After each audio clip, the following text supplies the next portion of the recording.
and welcome to the Art of Decluttering podcast. I'm your host, Amy Revell, and Happy New Year.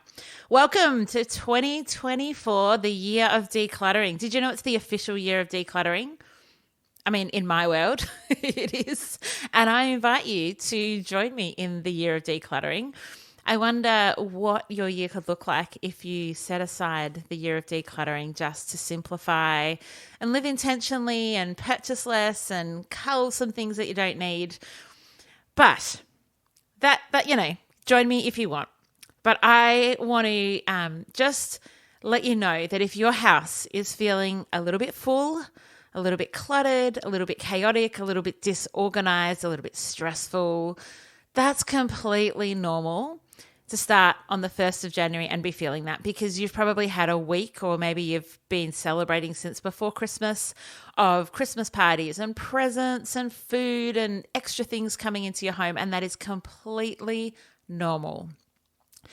Every year I talk about the fact that in the top 3 New Year's resolutions, decluttering is always in the top 3 every year. And so that might be you. You may have just found the podcast today. And if so, welcome.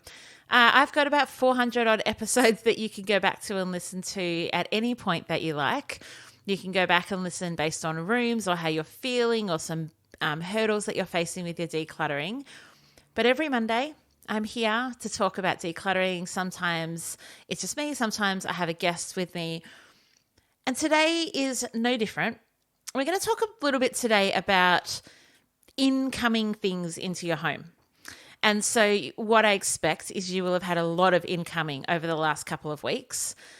And so I want to talk about what are the categories of incoming. We're going to talk about replacing versus accumulating, and what it looks like when items come into your home. So when things come into your home, which they inevitably do because we are consumers of things, of food, of clothes, of entertainment, of hospitality, of hobbies, of craft, of, all types of things. We accumulate, and that's normal. But what I want to talk about is when something's coming into your home, does it fall into the category of replacement or accumulation? And so let me define those for you so that you can have a think about it. A replacement is something has gone out and you are replacing it by bringing something in. So there's an exchange. Something goes out, something comes in. So as an example, I know I've been talking for a couple of months about the fact that our microwave died and we haven't replaced it. Yesterday, we replaced the microwave. And so that microwave was a replacement. It was like an accumulation. It wasn't something new into my house. What it was is something died, something left, something got thrown in the bin, and we replaced it. So think about if you break a pair of thongs or flip-flops and you replace them, that's replacement. So the old ones have gone and the new one comes in. Versus accumulation. Now, think about accumulation in the sense that it is adding, it is additional, or sometimes maybe even multiplying the possessions that you already have. And so with accumulation, there's not a natural exit point for anything that it is. Maybe you've got an upgrade, but sometimes you don't then get rid of the old thing. Or accumulation might be a hobby. So say you're really into fly fishing. A accumulation might be that you buy more flies, or you might buy more things to make flies, or you might buy lures, or actually, why did I pick fishing? What do I know about fishing? I should have picked something I know a little bit more about. But even if I think about so I love drinking tea. So if I think about my tea collection, when I run out of peppermint tea and I buy a new packet or a new tin of tea, that's replacement. But when I go, I was at my friend's house and they had one called, I think the one I saw the other day was called Lovely Geisha or Gorgeous Geisha or something like that. I took a photo of it. And so when I'm next at T2, I will buy that, and that will be an accumulate because it's not actually replacing something. So it might be a hobby or it might be a collection. A lot of collectors will do accumulation because you're wanting to collect a set, or you're wanting to collect things to display, or it brings you great joy. And so the accumulation could be hobbies or collection. If you think about food, food is often a replacement. So you finish the apples and so you buy more apples. You run out of cheese and so you buy more cheese. And even if you're buying something before you've fully finished the old one, it's still a replacement. The idea of the thing that you're purchasing is it's consumable. So it comes in, you use it, it goes out, and then you replace it. And accumulation is often where we get into trouble with clutter. And what I want to talk to you today about is how to determine why you've accumulated something. Because it's well and fine for me to say, hey, replacing things is great and accumulating too much is going to end you up with overwhelm and clutter. So these are the questions that I want you to use as kind of a filter to ask yourself some things. So when you're accumulating, are you accumulating because it adds value? I'll go through these a little bit more once I've told you them. Are you accumulating because it makes your life easier? Are you accumulating because it brings you joy? One of the things I have accumulated in the last few years, actually I'll tell you about two things. One is I have accumulated an air fryer. Now, look, it's probably 3 or 4 years now, but it was an accumulation. So I didn't have anything that did that function of air frying. I had an oven, but it took too long and it took ages to heat up. So it was an accumulation. Did it add value? 100%. Because at the time my children were younger and they weren't allowed to use the stove on their own, but the air fryer is much less risky. Yes, you can still burn yourself, but you're probably not going to burn the house down. And so it added value. It made life easier, 100%. Did it bring me joy? Look, eating crispy potato always brings me joy, so I think it ticks that box as well. So another thing that I've accumulated over the last couple of years is houseplants. Probably it's been 4 years since I've been a houseplant mama, and it was no replacement. So I never had houseplants before, and now I would have, 30, 40? No, probably not 50, but a lot. And so it's an accumulation. Does it add value? Yeah, it brings me a lot of joy and it adds value to my enjoyment of being in my space. Does it make life easier? No, but it makes it more enjoyable. And so that's why that accumulation is happening. Another area that has accumulated, and this is a different one, but I've accumulated much more dresses in the last probably 2 years than I've ever had. I've probably got 6 or 7 dresses now. So the accumulation is in dresses because I didn't have any before, but it also has replaced something because I've got a lot less pants and skirts. And so, yes, I'm accumulating, but it's replacing something different, which I really like. And so then when you're accumulating, think about am I accumulating by choice, by obligation, or mindlessly? So by choice, I'm out at the shops and I see something I think I would like to add that to my life. Okay, that's by choice. So you are looking at it and you're thinking, yeah, I'm going to bring that into my home because I want to.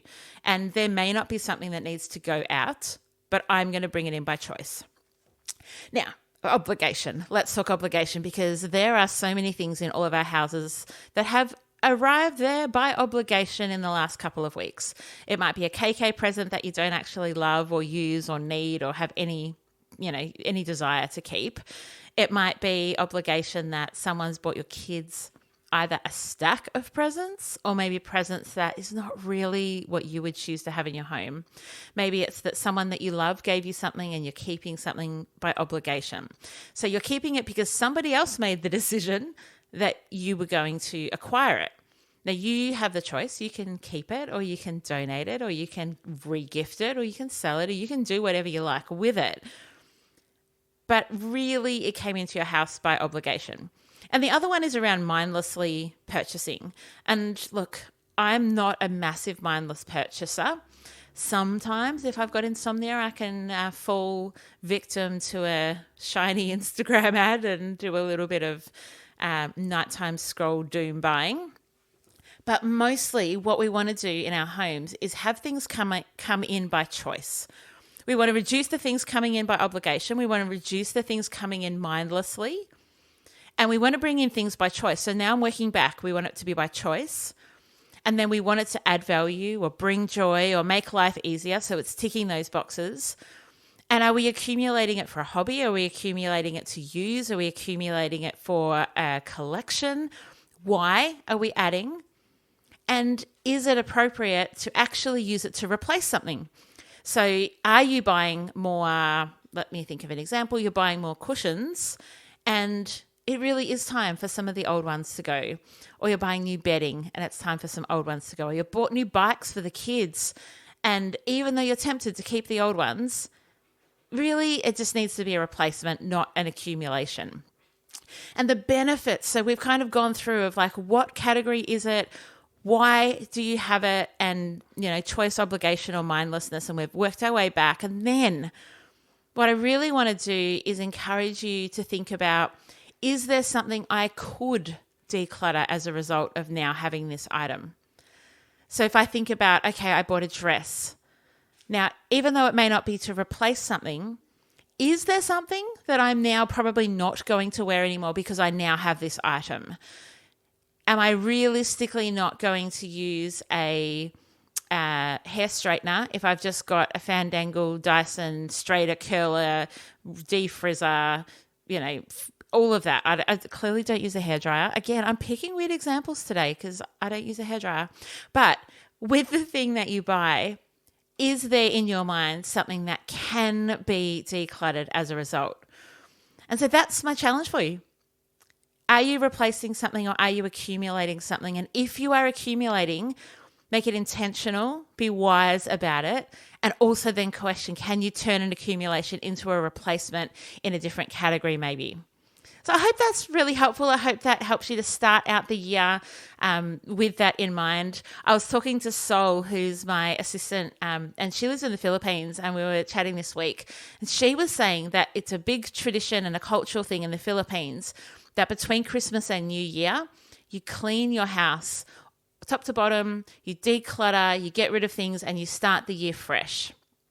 And I was joking with her and saying, I feel like in Australia and in some of the US and Europe, and actually we almost do it the other way around. We end up on the 1st of January going, oh my gosh, I've got so much stuff. The house is disgusting. Like everything's out of control.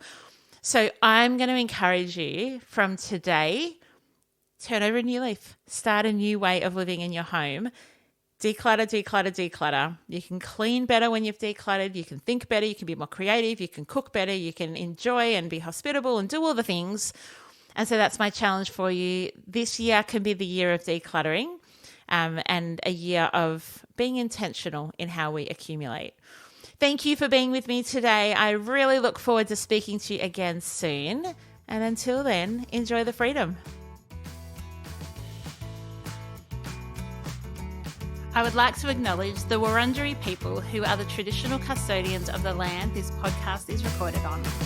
I would also like to pay respects to their elders, both past and present, of the Kulin Nation, and extend that respect to other Indigenous Australians.